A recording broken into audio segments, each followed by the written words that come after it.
Periodic classification of elements chapter continue பண்றோம். So previous classல வந்து Mendeleev's periodic table ஓட drawbacks என்னன்னு சொன்னேன். மாடர்ன் பீரியாடிக் டேபிள் வந்து அந்த drawbacks எப்படி ஓவர்கம் பண்ணுச்சு அப்படின்னு சொன்னேன். மாடர்ன் பீரியாடிக் லா படிச்சோம். அதுக்கப்புறம் குரூப்ஸ்னா என்ன, பீரியட்ஸ்னா என்ன அப்படின்னு படிச்சோம். ஸோ இன்னைக்கு வந்து நம்ம குரூப்ஸை பத்தியும் பீரியட்ஸ் பத்தியும் ஃபுல்லா படிக்க போறோம். ஸோ அதுக்கு முன்னாடி குரூப்ஸ்னா என்னன்னு இன்னொரு வாட்டி சொல்லிடுறேன். குரூப்ஸ்னா vertical columns இந்த periodic table வந்து groups. periods அப்படின்னா horizontal rows are called as periods.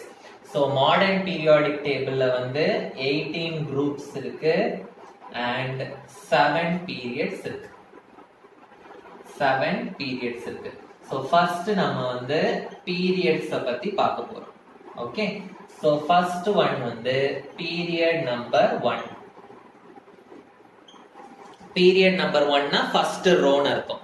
Okay, so இந்த period number 1 வந்து it is called as shortest period.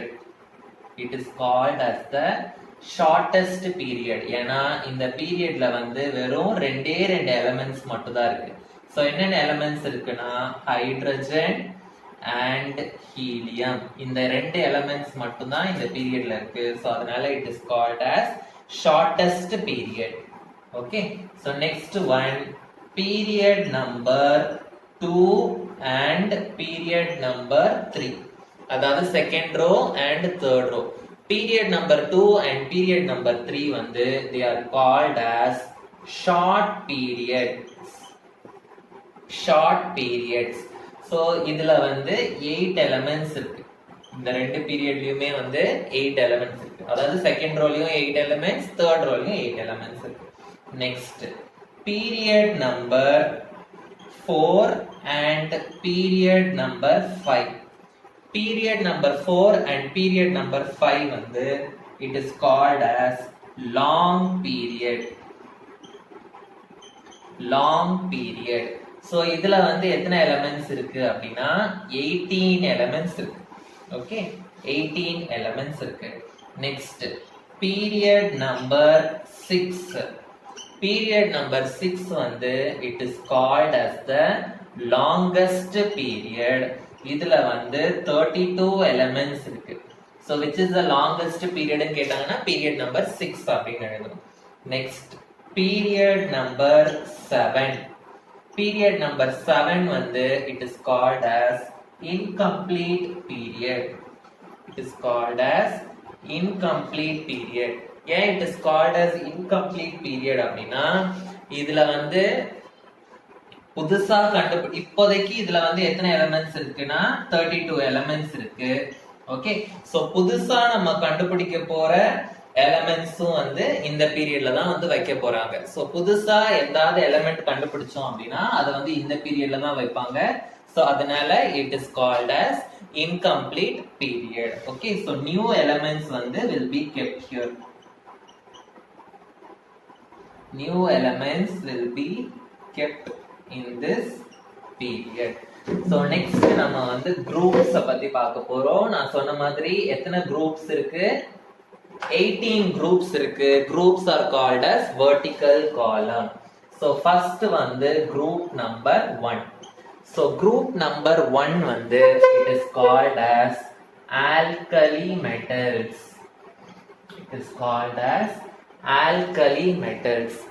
Alkali metals அப்படின்னு ஏன் சொல்றோம் அப்படின்னா ஆல்கலினா பேஸ்னு அர்த்தம். ஆசிட் அண்ட் பேஸ் கேள்விப்பட்டிருக்கீங்களா? சோ ஆல்கலினா பேசஸ்னு அர்த்தம். சோ இந்த குரூப்ல இருக்கிற மெட்டல்ஸ் எல்லாம் they form strong bases. அதனால தான் they are called as alkali metals. next வந்து group number 2. so group number 2 ஓட பேர் வந்து alkaline earth metals. earth metals அப்படின்னு ஏன் சொல்றாங்க அப்படின்னா they are obtained from the minerals of the earth. They are obtained from the minerals of the earth. Minerals na earth குள்ள இருக்கிற rocks அந்த மாதிரி இடத்துல இருந்து obtain பண்றோம். So அதனால தான் they are called as alkaline earth metals. So alkaline na they also form bases. Okay, they form bases. Next, group number 3 to 12. Group number 3 to 12, they are called as transition elements. Transition elements. Okay, they are called as transition elements. Next, group number 13. Group number 13 ஓட first element வந்து, அதாவது அந்த காலம்ல இருக்கிற first element வந்து boron. Okay, so first element வந்து boron ன்றதுனால அந்த group வந்து it is called as boron family. Okay, next, group number 14. Group number 14 ல first element வந்து carbon. So அந்த group வந்து it is called as carbon family. Okay, so carbon தான் வந்து organic chemistry அப்படின்ற ஒரு chemistryயோட branchோட முக்கியமான element. So இந்த group வந்து it forms the basis of organic chemistry. It forms the basis of organic chemistry. Okay, group number 15. Group number 15 ஓட first element வந்து nitrogen. So இந்த group ஓட பேர் வந்து nitrogen family. இந்த group ஓட பேர் வந்து nitrogen family. Next, group number 16. Group number 16 ஓட first element வந்து oxygen. So இந்த குரூப்புக்கு வந்து ஆக்சிஜன் ஃபேமிலி அப்படின்னு ஒரு பேர் இருக்கு. ஆர் இந்த குரூப்புக்கு வந்து இன்னொரு பேர் இருக்கு, அது என்னன்னா கால்கோஜென்ஸ். கால்கோஜென்ஸ். கால்கோஜென்ஸ் அப்படின்னா ஓர் ஃபார்மிங் அப்படின்னு அர்த்தம். ஓர் ஃபார்மிங். ஓர் ஃபார்மிங் அப்படின்னா மெட்டல்ஸ் எல்லாமே வந்து they are obtained from the ores. Metals எல்லாம் எதுல இருந்து நம்ம எடுப்போம்? ஓர்ஸ்ல இருந்து எடுப்போம். சோ அந்த ஓர்ஸ்ல வந்து இந்த குரூப்ல இருக்கிற எலிமெண்ட்ஸ் எல்லாம் எல்லா மெட்டல் ஓர்ஸ்லயும் இருக்கும். ஓகே, சோ கால்கோஜென்ஸ்னா they are present in the metal ores. They are present in the metal ores. So அதனால they are ore forming.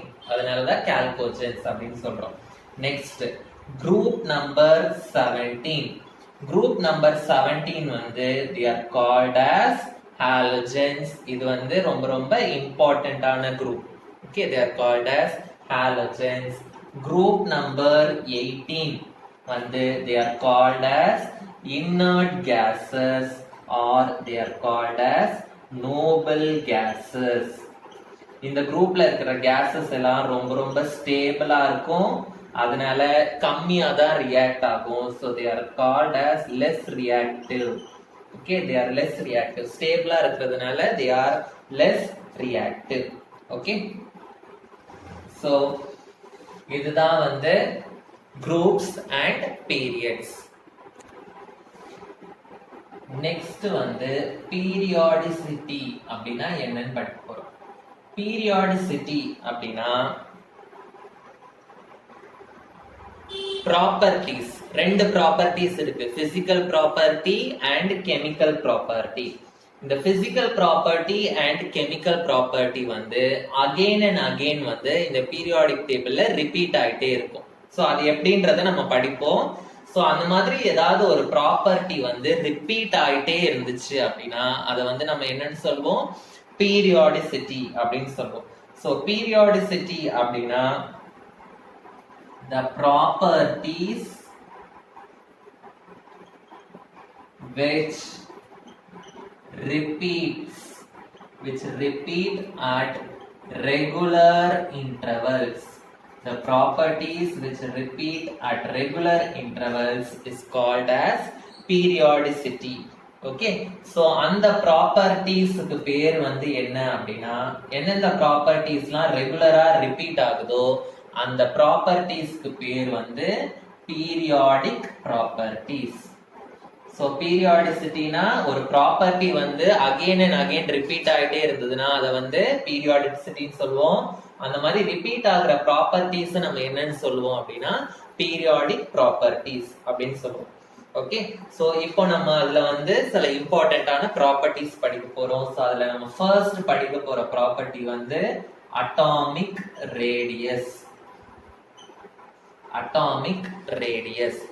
So நான் வந்து ஒரு ஆட்டம் வரைகிறேன். ஆட்டமோட சென்டர்ல வந்து நியூக்ளியஸ் இருக்கும். அதுக்கப்புறம் அதை சுத்தி ஃபர்ஸ்ட் ஷெல், செகண்ட் ஷெல், அந்த மாதிரி போயிட்டே இருக்கும். ஸோ அட்டாமிக் ரேடியஸ் அப்படின்னா இந்த நியூக்ளியஸோட சென்டர்ல இருந்து இந்த அவுட்டர் மோஸ்ட் ஷெல் வரைக்கும் இருக்கிற டிஸ்டன்ஸ். இந்த டிஸ்டன்ஸ் தான் வந்து அட்டாமிக் ரேடியஸ். ஸோ அட்டாமிக் ரேடியஸ்னா the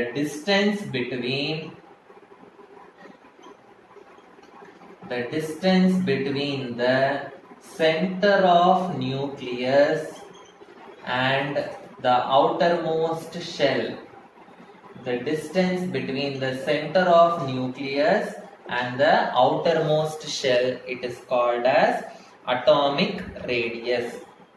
Okay, so in the atomic radius வந்து நிறைய டைப்ஸ் இருக்கு. Okay, so இதுல உங்க 10th ஸ்டாண்டர்ட் சிலபஸ்ல நீங்க படிக்க போறது வந்து இந்த அட்டாமிக் ரேடியஸோட 2 டைப்ஸ். ஒன்னு வந்து கோவேலண்ட் ரேடியஸ், இன்னொன்னு வந்து metallic radius. Covalent radius and metallic radius. So அதுக்கு முன்னாடி இந்த அட்டாமிக் ரேடியஸ் வந்து எப்படி டிஃபர் ஆகுது அப்படின்றத பார்க்கலாம். குரூப்ல எப்படி சேஞ்ச் ஆகுது, பீரியட்ல எப்படி சேஞ்ச் ஆகுது அப்படின்னு பார்க்கலாம். ஸோ ஃபர்ஸ்ட் வந்து how this atomic radius varies in the group. How this atomic radius varies in the group அப்படின்னு பார்க்க போறோம். ஸோ இதுக்கு நான் எக்ஸாம்பிள் நான் ஒரு குரூப் எடுத்துக்க போறேன். So first group hydrogen, lithium, sodium, potassium, இந்த மாதிரி ஒரு குரூப் எடுத்துக்க போறேன். ஸோ ஹைட்ரஜன்ல வந்து ஒரே ஒரு எலக்ட்ரான் தான் இருக்கு. அந்த ஒரு எலக்ட்ரான் வந்து ஃபர்ஸ்ட் ஷெல்ல இருக்கும். லித்தியம்ல 3 எலக்ட்ரான்ஸ்னா 2,1 அப்படின்னு இருக்கும். சோடியம்ல 11 எலக்ட்ரான்ஸ் எப்படி அரேஞ்ச் ஆயிருக்கும், 2,8,1 அப்படின்னு அரேஞ்ச் ஆயிருக்கும். பொட்டாசியம்ல வந்து 2,8,8,1 அப்படின்னு அரேஞ்ச் ஆயிருக்கும். ஸோ இப்போ ஹைட்ரஜன்ல வந்து ஒரே ஒரு ஷெல் தான் இருக்கு. லித்தியம்ல வந்து எத்தனை ஷெல் இருக்கு, 2 ஷெல் இருக்கு. ஓகே, சோ சோடியம்ல வந்து நியூக்ளியஸ் கூட 3 ஷெல்ஸ் இருக்கு. அண்ட் பொட்டாசியம்ல வந்து எத்தனை ஷெல்ஸ் இருக்கு, 4 ஷெல்ஸ் இருக்கு. சோ இப்போ ரேடியஸ் என்ன ஆகும், இங்க வந்து ஒரே ஒரு ஷெல் தான், அதனால ரேடியஸ் வந்து கம்மியா இருக்கும். இங்க 2 ஷெல்ன்றதுனால ரேடியஸ் இன்னும் கொஞ்சம் அதிகமா இருக்கும். இங்க இன்னும் அதிகமா இருக்கும். அண்ட் பொட்டாசியம்க்கு ரொம்ப அதிகமா இருக்கும். சோ கம்மியா இருந்து அதிகமாகுது ரேடியஸ். சோ ரேடியஸ் வந்து அட்டாமிக் ரேடியஸ் வந்து குரூப்ல என்ன ஆகுது, இன்க்ரீஸ் ஆகுது. ஓகே, சோ அதுதான்.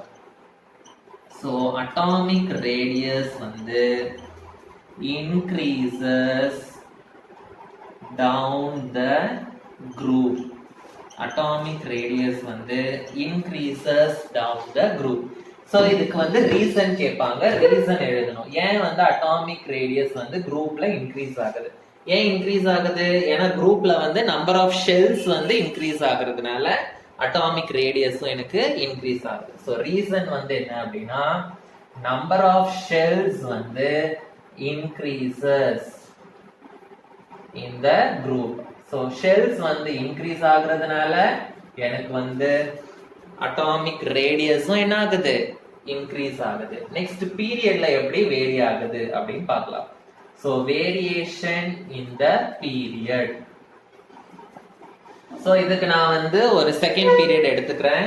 so செகண்ட் பீரியட் வந்து lithium, beryllium, boron, carbon, nitrogen, oxygen, fluorine, neon. இது வந்து செகண்ட் பீரியட். லித்தியம்ல வந்து 3 electrons, beryllium 4, boron 5, carbon 6, 7, 8, 9, 10. 3 னா எப்படி அரேஞ்ச் ஆயிருக்கும்? 2, 1, இது 2, 2, 2, 3, 2, 4, 2, 5, 2, 6, 2, 7, 2, 8 இப்படி அரேஞ்ச் ஆயிருக்கும். குரூப்ல வந்து என்ன ஆகுது? நம்பர் ஆஃப் ஷெல்ஸ் வந்து அதிகமாகுது. ஸோ அதனால ரேடியஸ் அதிகமாகுதுன்னு சொல்றோம். ஆனா பீரியட்ல பாத்தீங்கன்னா எல்லாத்துக்குமே எத்தனை ஷெல்ஸ் தான் இருக்கு? 2 ஷெல்ஸ் தான் இருக்கு. ஸோ பீரியட்ல வந்து எப்படி ரேடியஸ் மாறுது அப்படின்றத எப்படி கண்டுபிடிக்கிறோம் அப்படின்னா, இப்போ லித்தியம் எல்லாத்துக்குமே 2 ஷெல் தான் இருக்கு. ஆனா லித்தியம்ல வந்து எத்தனை எலக்ட்ரான்ஸ் இருக்கு? 3 எலக்ட்ரான்ஸ் இருக்கு. ஓகே, ஸோ லித்தியம்ல வந்து 3 எலக்ட்ரான்ஸ் தான் இருக்கு. ஆனா நியான்ல பாத்தீங்கன்னா எத்தனை எலக்ட்ரான்ஸ் இருக்கு? டோட்டலா 10 எலக்ட்ரான்ஸ் இருக்கு. சோ பீரியட்ல போக போக என்ன ஆகுது? எலக்ட்ரான்ஸோட எண்ணிக்கை வந்து அதிகமாகுது, எலக்ட்ரான்ஸோட அமௌண்ட் வந்து அதிகமாகுது. ஓகே, சோ 3 எலக்ட்ரானை வந்து பிடிக்கணும் அப்படின்னா இந்த நியூக்ளியஸ் வந்து கம்மியான அட்ராக்ஷன் கொடுத்தா போதும். ஆனா 10 எலக்ட்ரான்ஸை பிடிச்சு வச்சுக்கணும் அப்படின்னா இந்த நியூக்ளியஸ் வந்து அதிகமான அட்ராக்ஷன் கொடுக்கணும். சோ 3 எலக்ட்ரான்ஸை பிடிச்சு வச்சுக்கிறதுக்கு இந்த நியூக்ளியஸ் வந்து கம்மியான அட்ராக்ஷன் கொடுத்தா போதும். ஆனா 10 எலக்ட்ரானை பிடிச்சு வச்சுக்கிறதுக்கு இந்த நியூக்ளியஸ் வந்து அதிகமான அட்ராக்ஷன் கொடுக்கும். சோ அதிகமான அட்ராக்ஷன் கொடுக்கும் போது என்ன ஆகும் அப்படின்னா, இப்ப நடுவுல இருந்து அதிகமான அட்ராக்ஷன் இப்ப எல்லா சைடும் அது கொடுக்குது இந்த 10 எலக்ட்ரானை பிடிச்சு வச்சுக்கிறதுக்கு. சோ அதிகமான அட்ராக்ஷன் கொடுக்கும் போது அந்த சைஸ் என்ன ஆயிடும்? சுருங்கி போயிடும். சோ நிறைய எலக்ட்ரான் இருந்ததுன்னா அட்ராக்ஷனும் அதிகமா இருக்கும். அப்ப சைஸ் என்னவா இருக்கும்? சுருங்கி போயிருக்கும். சோ கம்மியான எலக்ட்ரான்ஸ்னா அட்ராக்ஷனும் கம்மியா இருக்கும். சோ சைஸ் வந்து சுருங்காம இருக்கும். சோ இதுதான் கான்செப்ட். ஓகே, சோ அதனால இங்க வந்து சைஸ் சுருங்காம இருக்கும், சைஸ் வந்து கொஞ்சம் பெருசா இருக்கும். இங்க சைஸ் வந்து ஷ்ரிங்க் ஆகி சுருங்கி போய் சின்னதா இருக்கும். சோ என்ன ஆகும்? அட்டாமிக் சைஸ் வந்து, அட்டாமிக் ரேடியஸ் வந்து decreases. இங்க அதிகமா இருக்கும், இங்க கம்மியா இருக்கும். So atomic radius வந்து decreases across the period. Decreases across the period. So reason என்னது? Reason கேட்டாங்கன்னா எப்படி எழுதுவீங்க? So reason வந்து என்னது? நியூக்ளியஸோட அட்ராக்ஷன் அதிகமாகிறதுனால சைஸ் கம்மி ஆகுது அப்படின்னு. நியூக்ளியஸோட அட்ராக்ஷன் எதுக்கு அதிகமாகுது? ஏன்னா நம்பர் ஆஃப் எலக்ட்ரான்ஸ் அதிகமாகிறதுனால நியூக்ளியஸோட அட்ராக்ஷனும் அதிகமாகுது. ஸோ ரீசன் வந்து number of electrons increases across the period. So nucleus attraction எழுதக்கூடாது, அதுக்கு ஒரு டேர்ம் இருக்கு, அந்த டேர்ம் தான் யூஸ் பண்ணணும். அது என்ன டேர்ம்னா, ஸோ effective nuclear charge அப்படின்ற டேர்ம் வந்து யூஸ் பண்ணணும். effective nuclear charge increases. so effective nuclear charge increases. so அதனால தான் என்ன ஆகுது? சைஸ் வந்து shrink ஆகுது. ஓகே, சோ இதுதான் வந்து அட்டாமிக் ரேடியஸ். எப்படி அது குரூப்ல வேரி ஆகுது, எப்படி அது பீரியட்ல வேரி ஆகுது அப்படின்றத நம்ம வந்து பார்த்திருக்கோம். ஓகே, சோ நெக்ஸ்ட் வந்து என்னன்னா, இப்போ இதோட டைப்ஸ் நான் சொன்னேன், கோவேலன்ட் ரேடியஸ், மெட்டாலிக் ரேடியஸ் அப்படின்னு சொன்னேன்.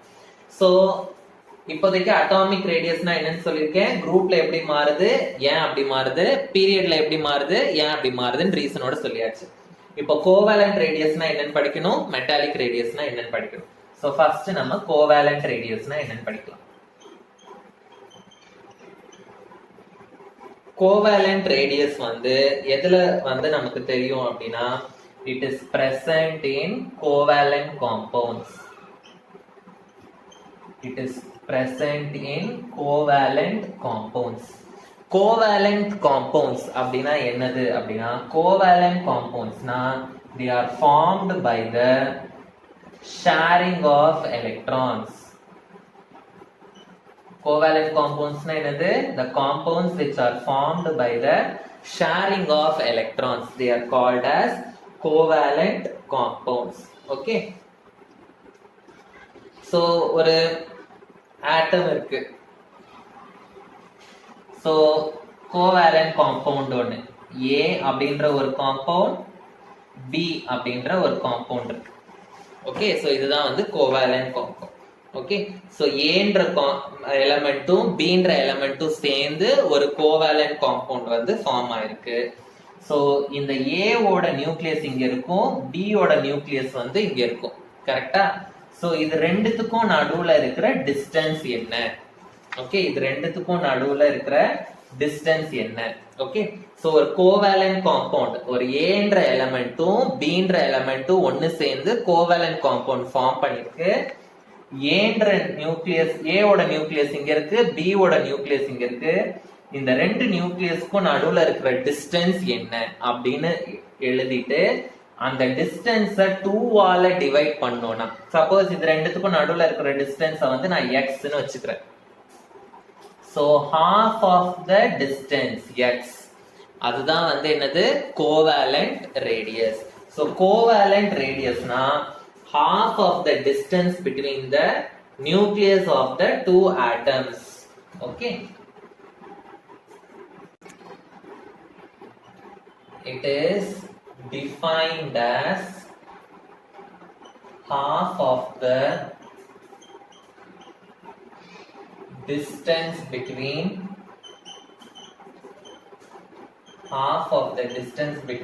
the nucleus of two covalently bonded atoms.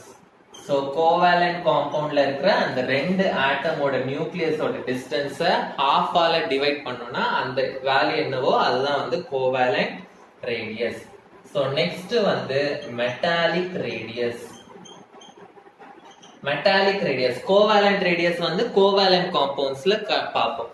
Metallic radius வந்து it is present in metals.